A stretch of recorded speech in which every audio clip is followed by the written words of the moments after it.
საქართველოს მთავრობის მეთაურმა დღეს 2 წლიანი მუშაობის ანგარიში წარადგინა. პრემიერ-მინისტრმა ყველა იმ რეფორმაზე ისაუბრა, რომელიც ქვეყანაში ხელისუფლების შეცვლის შემდეგ განხორციელდა. გაზრდილი პენსიები, სოციალური დახმარებები, ქართული წარმოების ახალიზება და არაპოლიტიზირებული სასამართლო. ამას მთავრობის მეთაური მთავარ წარმატებად მიიჩნევს.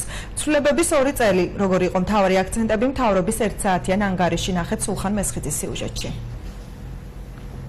ქართველმა ხალხმა შიშის გარეშე ცხოვრება აირჩია, განაცხადა დღეს პრემიერ-მინისტრმა მთავრობის 2 წლიანი ანგარიშის წარდგენისას.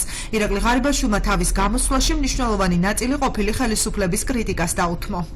ქართულმა ხალხმა აირჩია ცხოვრება შიშის გარეშე.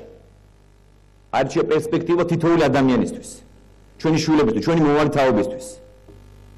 ჩვენ აირჩიეთ თქვენი ქვეყნის წინსვლა, განვითარება, კეთილდღეობა და საბოლოოდ უარი ვუთხარით ძალადობას და უსამართლობას, რომელიც გამეფებული იყო. ხელისუფლების მთავარ მიღწევად პრემიერ-მინისტრი დემოკრატიული ინსტიტუტების გაძლიერებას მიიჩნევს. ქართული ოცნების ხელისუფლებისთვის პრიორიტეტი განათლების სფეროა. აბსოლუტურად ყველა სფეროში მივახციეთ მნიშვნელოვან წინსვლას. ჩვენ ყველაფერს ვაკეთებთ იმისთვის, რომ ოჯახებს მაქსიმალურად შევმსუბუქოთ მდგომარეობა. მათთვის სასკოლო ხარჯები იყო ძალიან სერიოზული პრობლემა წლების განმავლობაში. უკვე მეორე წელია, რაც სკოლის მოსწავლეები უფასოდ იღებენ სახელმწიფო განათლების კომპლექტს.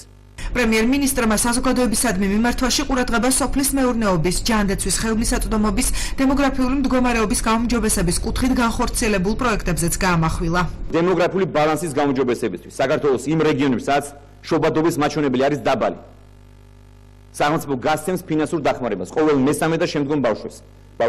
თაში 200 ლარი და ბარში 150 ლარი. საქართველოს პრემიერ-მინისტრის ირაკლი ღარიბაშვილის განცხადებით 20 წლის განმავლობაში ქვეყანაში წელს პირველად შემცირდა სიკვდილიანობა და დაფიქსირდა პენსიონერთა რიცხვის ზრდაც. წელს პირველად შემცირდა სიკვდილიანობა. რადგანაც არავინ არ მიაქცია ამას ყურადღება. მე ძალიან მახარებს.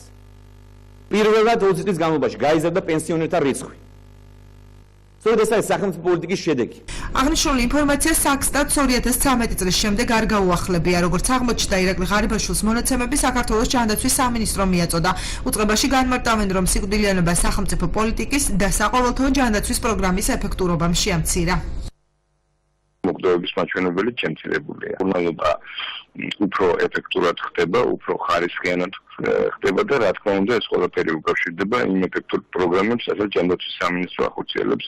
ჯანდაცვის სამინისტროს ცნობით პენსიონერთა რაოდენობა 2014 წელს 8000-ით გაიზარდა. დღეისათვის საქართველოში ასაკობრივ პენსიას 690,000 ადამიანი იღებს.